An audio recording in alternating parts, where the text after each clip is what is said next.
سمعت عن إعارة زيزو لنادي الاتفاق السعودي؟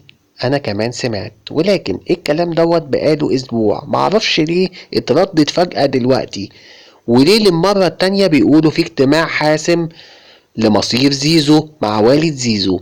والد زيزو بصراحة أنا مش مطمن له، مع كامل احترامي للاعب. صراحة الموضوع زاد عن حده.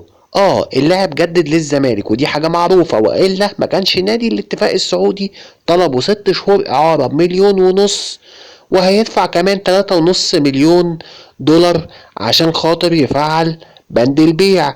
نادي الاتفاق السعودي مش دائع عصافير عشان يدفع 5 مليون دولار في لاعب باقي في عقده 6 شهور. اكيد عارفين ان اللاعب جدد للزمالك.